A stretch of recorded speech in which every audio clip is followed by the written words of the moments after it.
अब आ रहे हैं राजीव कुमार फ्रॉम दिल्ली। मुझे ग्रेट इंडियन लाफ्टर चैलेंज से फोन आया। हेलो, अरे आपका सिलेक्शन हुआ ग्रेट इंडियन लाफ्टर चैलेंज में। और सिद्धू साहब, मैं अपना बड़ा बन ठन के अगले दिन की मेरी फ्लाइट थी, मैं एयरपोर्ट पे पहुंचा। जैसे ही मैं एंट्री कर रहा था, मेरे को सिक्योरिटी वाले ने आवाज, ए भाई साहब इधर आइए। मैंने कहा हाँ जी। बोले अटैची आपकी है? मैंने कहा हाँ जी। बोले चलिए इसका एक्सरे करवाइए। और मैंने क्यों, ये माँ बनने वाली है? पत्नी से अच्छी माशूक नहीं है। राजीव मल्होत्रा एक ऐसा शख्स जो लोगों के चेहरों पर हंसी बांटता है। बोले भाई पता नहीं चल रहा, अभी तो वहम सा हुआ है। एक जाने माने stand up comedian Rajeev TV के लगभग तमाम बड़े कॉमेडी शोज में अपने चुटकुलों से लोगों का मनोरंजन कर चुके हैं।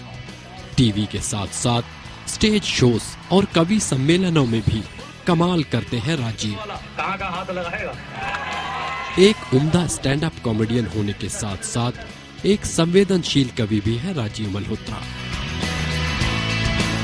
और सिद्धू साहब कहते हैं कि भाई से अच्छा दोस्त नहीं अगर तकरार ना हो। वाह। जुमे से अच्छा खेल नहीं अगर हार ना हो। वाह, क्या बाल है यार। और पत्नी से अच्छी माशूक नहीं अगर ससुराल ना हो। और चोरी से बढ़िया धंधा नहीं अगर सरकार ना हो। कुदरत के भी बड़े अजूबो के करिश्मे हैं। उधर एक मेरा दोस्त जिसका नाम है लमचोचा।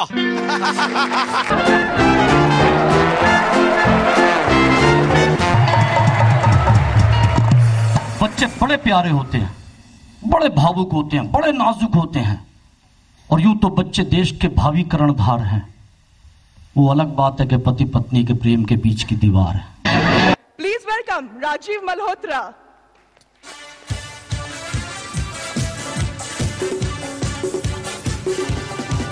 कहते हैं कि मोबाइल पर नित नए चमत्कार हो रहे हैं और हमारे बच्चे कवरेज एरिया से बाहर हो रहे हैं और मोबाइल पर अपने संस्कारों का सिग्नल सर्च कर रहे हैं, अपनी लाइफ का प्रीपेड खर्च कर रहे हैं। एक बंदा सत्संग सुन के आया, आते ही पत्नी को गोद में उठा लिया। पत्नी बोली आज कोई रोमांटिक सत्संग सुन के आयो? बोले नहीं, कोई रोमांटिक सत्संग नहीं सुना, बाबा कह रहे थे अपने दुखों का बोझ खुद ही उठाओ। बेहद शानदार performance. The first runner-up goes to Rajiv Malhotra.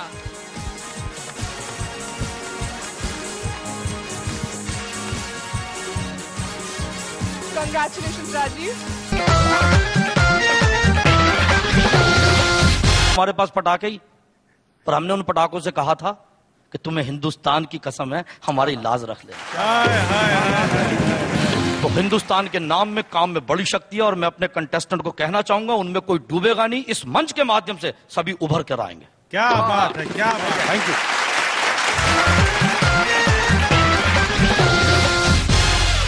Rajiv ji, आप इतना हंसी के समुंदर कहाँ से लेके आए नहीं? एक मिनट गरिमा जी, बीच में हम रोकेंगे।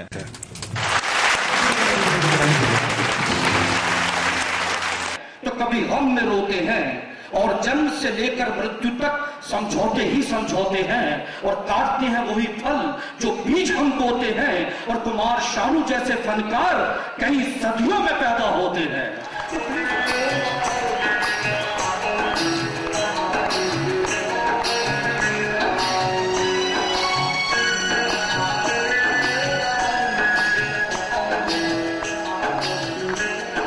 तो राजीव के बारे में इतना कुछ देख चुकने के बाद, सुन चुकने के बाद उनसे दूरी आपको बर्दाश्त नहीं हो रही होगी, तो बिना एक भी पल गंवाए आइए बुलाते हैं राजीव को युवाओं के लिए देश के इस सबसे शानदार मंच पर।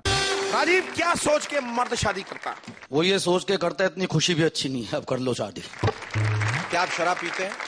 ये प्रश्न है या निमंत्रण? निमंत्रण। फिर तो पीता हूँ।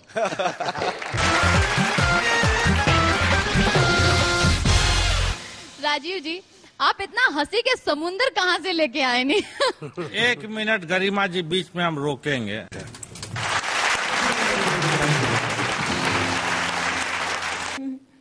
क्या कहेंगे आप, कैसा लगा परफॉर्मेंस इनका? Good good. Thank you sir. Rajiv ji, आप क्या करते हो? मैं सब बस यही जो कर रहा हूँ। इसके अलावा मतलब ये शौक है आपका या? शौक भी है और मतलब बस हंसाना जो है मतलब वो अच्छा लगता है, बस यही करना है। बहुत अच्छी, बहुत अच्छी। नहीं, वो नजर आ रहा है जिस तरह से आपने अपना वर्जन जो है, जो आपको पेश करना था, जिस तरीके से आपने पेश किया, good, it's a good wait. I think आप लास्ट कंटेस्टेंट हो आज के फर्स्ट सेमीफाइनल के। I would definitely like to see you in the next round. Thank you sir, thank you. इतना ही कहूंगा सर। Thank you. कहते हैं all's well that ends well। Amanpreet क्या कहेंगे आप? Absolutely, confidence level was great. आपने फ्लो नहीं तोड़ा, फ्लो बहुत अच्छा था। हम हंस ही रहे थे और आप नेक्स्ट जोक पे पहुंच जाते थे, जो कि बहुत अच्छी बात है। आप कंफ्यूज भी नहीं हो रहे थे, कहीं रुक नहीं रहे थे। बहुत सारे कंटेस्टेंट्स जो आपके पहले आए कंफ्यूज हो जाते थे कि शायद हंसी नहीं आई तो अब हम क्या सुनाएं। एक थॉट नहीं था, बट आपका थॉट चल रहा था, कॉन्फिडेंस लेवल थ्रू आउट था। बहुत मजा आया और मैसेज भी था। फालतू की कॉमेडी नहीं थी कि बस हंसाना है तो कोई भी जोक मार दूं या वल्गर जोक मार दूं। सारे जोक्स बहुत ही अच्छे थे, सब हंसे और सबने बहुत एंजॉय किया और कंफर्टेबल महसूस किया। एक मैसेज के साथ था। Thank you so much. Arun ji. नहीं, बढ़िया, बहुत बढ़िया किया। तो हंसाना आपका उद्देश्य है, ये अच्छी बात है।